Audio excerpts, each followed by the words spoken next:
Hi friends, ನೋಡಿ ನಾವೀಗ ಯಕ್ಷಗಾನದ ತಾಳಗಳ ಪರಿಚಯವನ್ನು ಮಾಡುವುದಕ್ಕೆ ಸಿದ್ಧರಾಗ್ತಾ ಇದ್ದೇವೆ.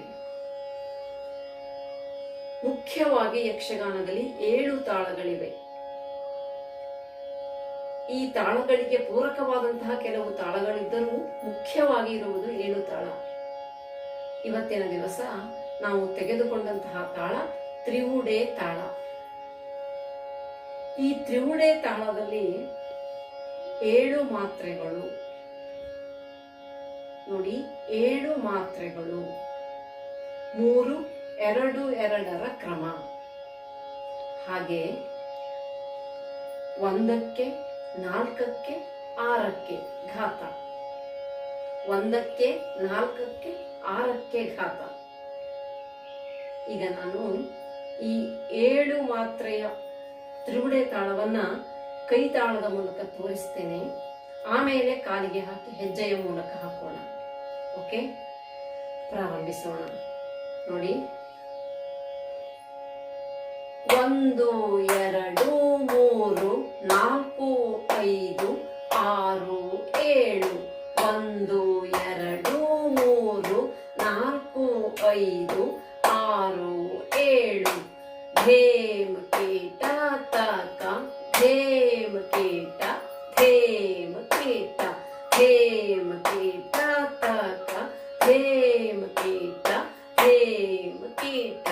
ತಾ ಕೀಟ ತಕ, ಪರಿ ಕೀಟ, ಕೀಟ ತಕ.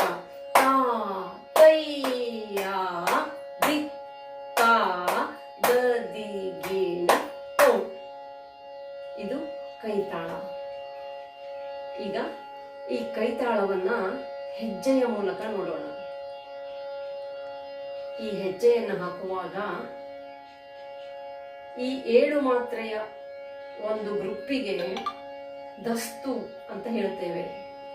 ಸುತ್ತಲೂ ದಸ್ತು ಇದನ್ನ ತೋರಿಸಿ ಆಮೇಲೆ ಮುಕ್ತಾಯವನ್ನ ಹೇಳ್ತೇನೆ.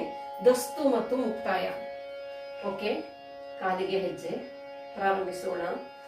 1 2 3 4 5 6 7.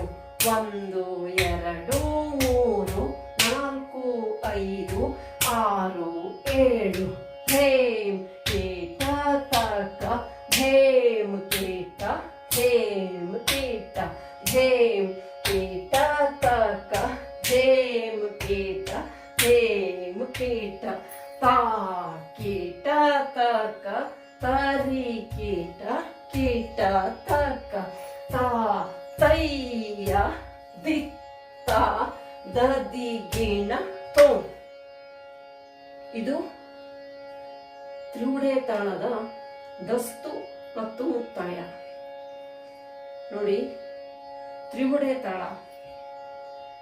ಹಾಗಂದ್ರೆ ಪದ್ಯದ ನಡೆ ಹೇಗೆ ಎನ್ನುವುದು ನಿಮಗೆ ಗೊತ್ತಿರಲಿ ಎಂಬ ಕಾರಣಕ್ಕಾಗಿ ಒಂದು ಪದ್ಯಕ್ಕೆ, ತ್ರಿವುಡೆ ತಾಳದ ಪದ್ಯಕ್ಕೆ ನಾನು ಕುಣಿತವನ್ನ ಮಾಡಿ ತೋರಿಸ್ತೇನೆ. ಆದರೆ ಕುಣಿತದಲ್ಲಿ ಅಭಿನಯವನ್ನ ಮಾಡುವುದಕ್ಕೆ ಈಗ